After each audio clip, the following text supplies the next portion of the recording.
안녕하세요. 피토스터디입니다. 열전달 29번 강의입니다. 패닝 마찰계수 CF와 다하시 마찰계수 F를 공부하겠습니다.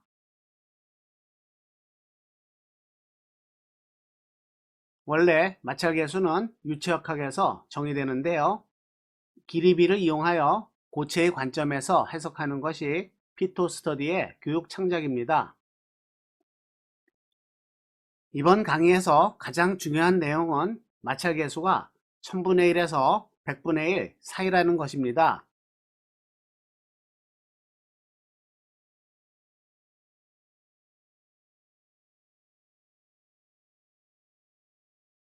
마찰은 일반적으로 고체의 관점에서 훨씬 익숙한 개념입니다.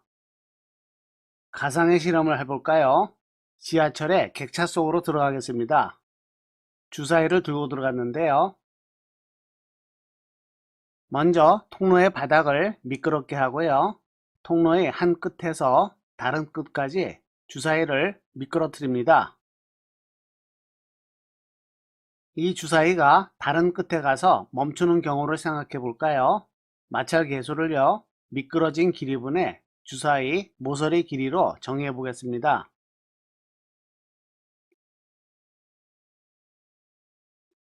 그러면 마찰 계수는 객차 한 량의 길이는 20m이므로 마찰 계수는 20m분의 2cm 1000분의 1이 됩니다.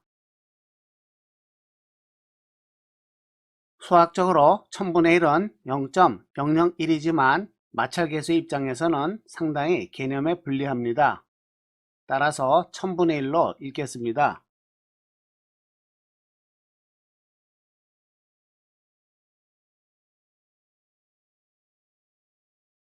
공학적인 해석을 위해서 주사위의 질량, 속도, 마찰력 등을 포함하는 수식을 이용합니다.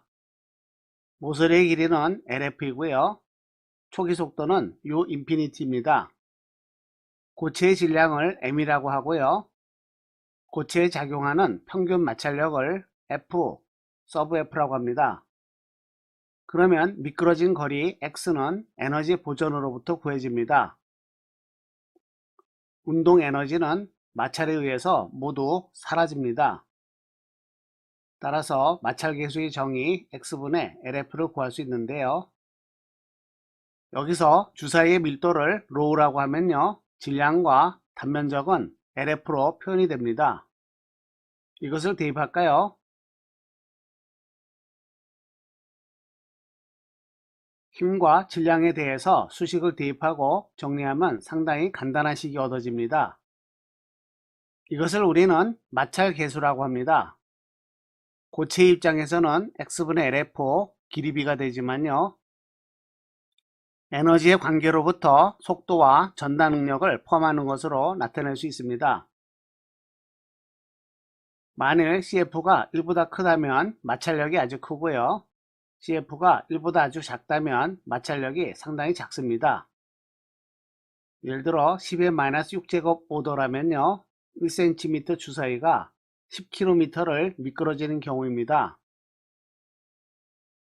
왠지 너무 작다는 생각이 드네요.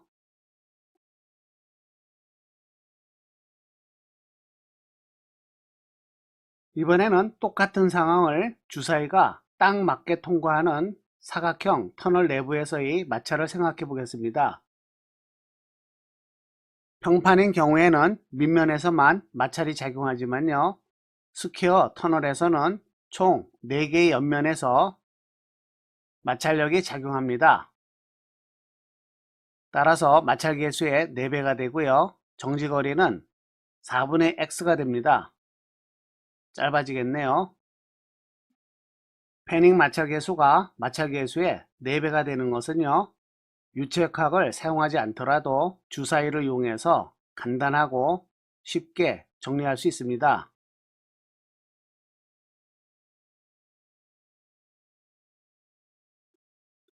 예제 1번입니다. 간단한 계산인데요. 모서리 길이와 무게가 주어진 주사위를 마찰 계수를 이용해서 정지거리와 마찰력을 구하는 것입니다. 마찰 계수의 정의인데요. 거리비를 이용해서 계산을 합니다. 3cm의 1000배이므로 30m가 되고요. 평균 마찰력은 계산에 의해서 상당히 작은 값이 나옵니다. 그렇다면 마찰계수의 유체역학적 정의는 어떻게 될까요? 속도가 일정한 프리스트림이 고체 표면을 만나서 경계층이 발달하는 상황입니다. 경계층의 두께는 델타로 나타냈고요. 이것을 흉내내서 가상의 주사위가 똑같이 x라는 거리에서 정지하는 그림을 나타냈습니다. 주사위는 유체와 동일한 밀도라고 생각합니다. 주사위의 경우에는 모서리 길이가 정의가 되는데요. 유체에서는 특별히 입자의 모임을 지정하지 않습니다. 따라서 LF라는 것을 지정할 수 없기 때문에 단순히 앞쪽의 수식만을 이용해서 마찰계수를 정의합니다. 하지만 동일한 수식을 포함하기 때문에 길이비를 추가하는 것은 상당히 개념 이해에 도움이 됩니다. 고체의 경우에는 평균 마찰력이 작용하는 것이 자연스럽지만요. 유체의 경우에는 경계층의 두께에 따라서 마찰력이 바뀌고 있습니다. 따라서 전체 면적에 대해서 평균을 구하는 것이 평균 마찰 계수가 되고요. 경계층에 대한 평균 마찰 계수는 가상적인 길이 LF인 유체 덩어리가 벽면으로부터 전단 응력에 의해 이동거리 x만큼 지나서 멈추는 것으로 생각할 수 있습니다. 이러한 의미에서 LF를 마찰 두께라고 정의할 수 있고요. 마치 이 두께만큼의 운동에너지가 사라진 것으로 볼 수 있습니다. 화면에 보인 그림에서는 델타와 LF의 비가 2배나 3배 정도가 되네요. 뒤에서 알게 되겠지만 평판 위를 흐르는 충류 자유 흐름에서 경계층 두께와 평균 마찰 계수가 알려져 있습니다. 마찰 계수에 길이비를 포함했기 때문에 x는 소거가 되고요. 따라서 두 개의 길이비가 구해집니다. 어림잡아서 4배라고 할까요? 그렇다면 평균 마찰 계수가 1000분의 3이라는 것은요. 1m를 지나는 동안에 마찰력은 3mm 크기의 가상적인 유체 주사위를 멈추게 합니다. 그리고 경계층의 두께는요. 이것의 약 4배 정도가 되겠네요. 따라서 11mm 정도의 경계층 두께를 얻을 수 있습니다.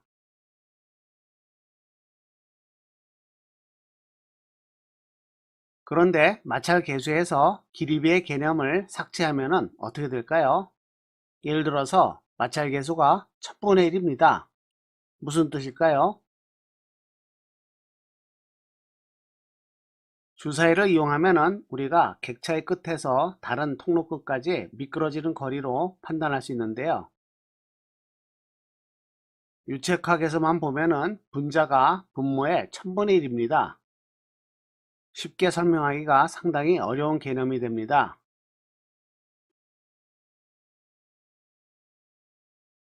마찰 계수의 물리적인 의미도 중요하지만요. 어떤 범위의 값인가를 아는 것도 공학적인 감각을 익히는데 아주 중요합니다. 충류, 난류를 포함하여 외부 유체 유동에 대해서 마찰 계수의 범위는요. 그래프에 나타나 있는데요. 1000분의 1에서 100분의 1 사이입니다. 상당히 많은 경우를 포함하기 때문에 이 범위에 평균 마찰 계수가 놓이는 것을 잘 알아두어야 합니다. 오늘의 개념 카드입니다. 마찰 계수와 패닝 마찰 계수를 공부했고요. 길이비를 추가하는 것이 피토스터디의 교육 창작입니다. 그리고 평균 마찰 계수의 범위가 100분의 1에서 1000분의 1 사이라는 것이 중요합니다. 열전달 29번 강의입니다. 시청해 주셔서 감사합니다.